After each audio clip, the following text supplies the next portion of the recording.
हरे कृष्ण सभी श्रोताओं को। आज हम शुरू करेंगे श्रीमद् भागवत गीता का पाठ। यह पाठ आपके लिए मैं प्रतिदिन पढ़ूंगी, जिसे आप श्रद्धा पूर्वक सुनिएगा और श्री कृष्ण की भक्ति में लीन हो जाइएगा। तो शुरू करते हैं श्रीमद् भागवत गीता। त्वमेव माता च पिता त्वमेव, त्वमेव बंधुश्च सखा त्वमेव, त्वमेव विद्या द्रविणम त्वमेव, त्वमेव सर्वम मम देव देव। श्री गीता जी की महिमा। वास्तव में श्रीमद् भागवत गीता का महात्मा वाणी द्वारा वर्णन करने के लिए किसी की भी सामर्थ्य नहीं है, क्योंकि यह एक परम रहस्यमय ग्रंथ है। इसमें संपूर्ण वेदों का सार संग्रह किया गया है। इसकी संस्कृत इतनी सुंदर और सरल है कि थोड़ा अभ्यास करने से मनुष्य उसको सहज ही समझ सकता है, परंतु इसका आशय इतना गंभीर है कि आजीवन निरंतर अभ्यास करते रहने पर भी उसका अंत नहीं आता। प्रतिदिन नए नए भाव उत्पन्न होते रहते हैं। इससे यह सदैव नवीन बना रहता है एवं एकाग्रचित होकर श्रद्धा भक्ति सहित विचार करने से इसके पद पद में परम रहस्य भरा हुआ प्रतीत होता है। भगवान के गुण, प्रभाव, मर्म का वर्णन जिस प्रकार इस गीता शास्त्र में किया गया है, वैसा अन्य ग्रंथों में मिलना कठिन है, क्योंकि प्राय ग्रंथों में कुछ न कुछ सांसारिक विषय मिला रहता है। भगवान ने श्रीमद् गीता रूप एक ऐसा अनुपमेय शास्त्र कहा है कि जिसमें एक भी शब्द सदुपदेश से खाली नहीं है। श्री वेद व्यास जी ने महाभारत में गीता जी का वर्णन करने के उपरांत कहा है, गीता सुगीता कर्तव्या किमन्ये शास्त्र विस्तरे, या स्वयं पद्मनाभस्य मुख पद्माद्विनी श्रुता। गीता सुगीता करने योग्य है, अर्थात श्री गीता जी को भली प्रकार पढ़कर अर्थ और भाव सहित अंतःकरण में धारण कर लेना मुख्य कर्तव्य है, जो कि स्वयं पद्मनाभ भगवान श्री विष्णु के मुखारविंद से निकली हुई है। फिर अन्य शास्त्रों के विस्तार से क्या प्रयोजन है? स्वयं श्री भगवान ने भी इसके महात्म का वर्णन किया है। इस गीता शास्त्र में मनुष्य मात्र का अधिकार है, चाहे वह किसी भी वर्ण आश्रम में स्थित हो, परंतु भगवान में श्रद्धालु और भक्ति युक्त अवश्य होना चाहिए, क्योंकि भगवान ने अपने भक्तों में ही इसका प्रचार करने के लिए आज्ञा दी है। तथा यह भी कहा है कि स्त्री, वैश्य, शूद्र और पाप योनि भी मेरे परायण होकर परम गति को प्राप्त होते हैं। अपने अपने स्वाभाविक कर्मों द्वारा मेरी पूजा करके मनुष्य परम सिद्धि को प्राप्त होते हैं। इन सब पर विचार करने से यही ज्ञात होता है कि परमात्मा की प्राप्ति में सभी का अधिकार है, परंतु उक्त विषय के मर्म को न समझने के कारण बहुत से मनुष्य, जिन्होंने श्रीमद् भागवत गीता का केवल नाम मात्र ही सुना है, कह दिया करते हैं कि गीता तो केवल सन्यासियों के लिए ही है। वे अपने बालकों को भी इसी भय से श्री गीता जी का अभ्यास नहीं कराते कि गीता के ज्ञान से कदाचित लड़का घर छोड़कर सन्यासी न हो जाए।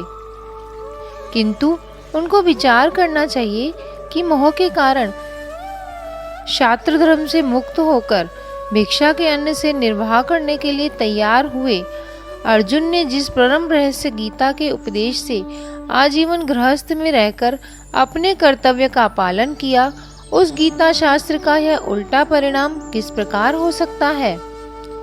अतएव कल्याण की इच्छा वाले मनुष्यों को उचित है कि मोह का त्याग कर अतिशय श्रद्धा भक्ति पूर्वक अपने बालकों को अर्थ और भाव के सहित श्री गीता जी का अध्ययन कराएं एवं स्वयं भी इसका पठन और मनन करते हुए भगवान की आज्ञा अनुसार साधन करने में तत्पर हो जाएं, क्योंकि अति दुर्लभ मनुष्य शरीर को प्राप्त होकर अपने अमूल्य समय का एक क्षण भी दुख मूलक क्षण भंगुर भोगों के भोगने में नष्ट करना उचित नहीं है।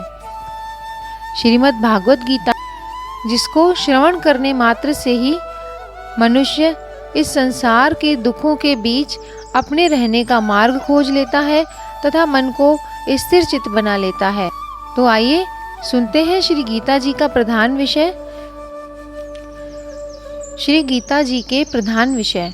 श्री गीता जी में भगवान ने अपनी प्राप्ति के लिए मुख्य 2 मार्ग बतलाए हैं, एक सांख्य योग, दूसरा कर्म योग। उसमें पहला संपूर्ण पदार्थ मृग तृष्णा के जल की भांति अथवा स्वप्न की सृष्टि के सदस्य मायामय होने से माया के कार्य रूप संपूर्ण गुण ही गुणों में बरतते हैं, ऐसे समझकर मन, इंद्रियों और शरीर द्वारा होने वाले संपूर्ण कर्मों में कर्तापन के अभिमान से रहित होना तथा सर्वव्यापी सच्चिदानंद घन परमात्मा के स्वरूप में एक ही भाव से नित्य स्थित रहते हुए एक सच्चिदानंद घन वासुदेव के सिवाय अन्य किसी के भी होने का भाव न रहना, यह तो सांख्य योग का साधन है। तथा दूसरा, सब कुछ भगवान का समझकर सिद्धि असिद्धि में समत्व भाव रखते हुए आसक्ति और फल की इच्छा का त्याग कर भगवताज्ञानुसार केवल भगवान के ही लिए सब कर्मों का आचरण करना तथा श्रद्धा भक्ति पूर्वक मन, वाणी और शरीर से सब प्रकार भगवान के शरण होकर नाम, गुण और प्रभाव सहित उनके स्वरूप का निरंतर चिंतन करना, यह कर्मयोग का साधन है।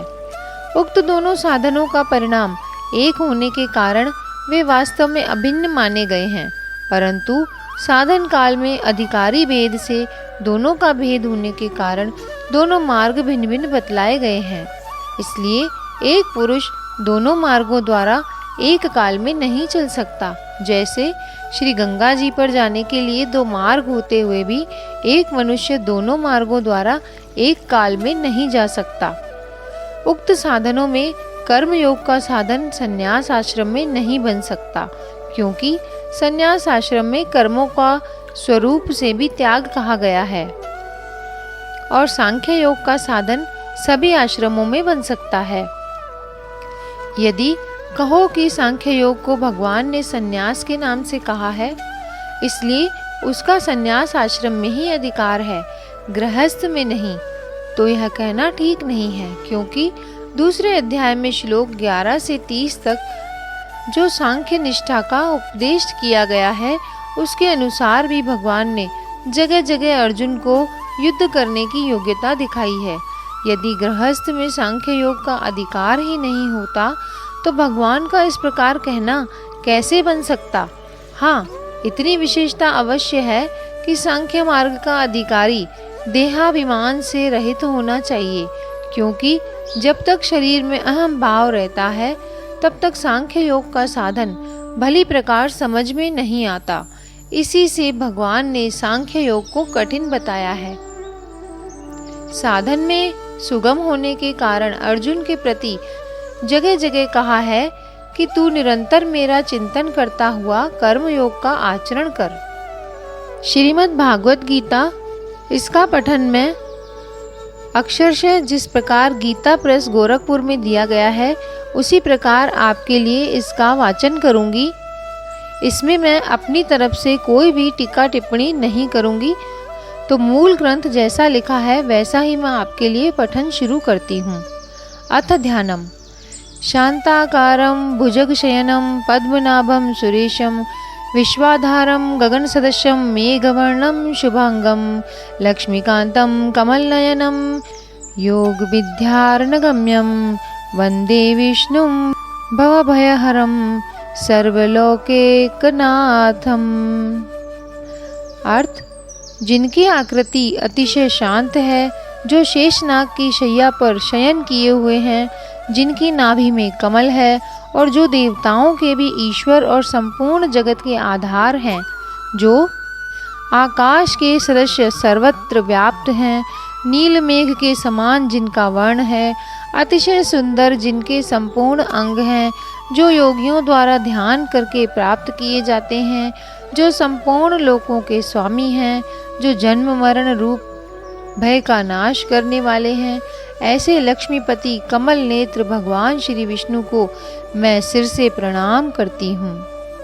ब्रह्मा, वरुण, इंद्र, रुद्र और मरुदगण दिव्य स्त्रोतों द्वारा जिनकी स्तुति करते हैं, सामवेद के गाने वाले अंग, पद, क्रम और उपनिषदों के सहित वेदों द्वारा जिनका गान करते हैं, योगी जन ध्यान में स्थित तद्गत हुए मन से जिनका दर्शन करते हैं, देवता और असुरगण कोई भी जिनके अंत को नहीं जानते, उन परम पुरुष नारायण देव के लिए मेरा नमस्कार है। कंस और चाणूर का वध करने वाले देवकी के आनंद वर्धन वासुदेव नंदन जगत गुरु श्री कृष्ण चंद्र की मैं वंदना करती हूँ।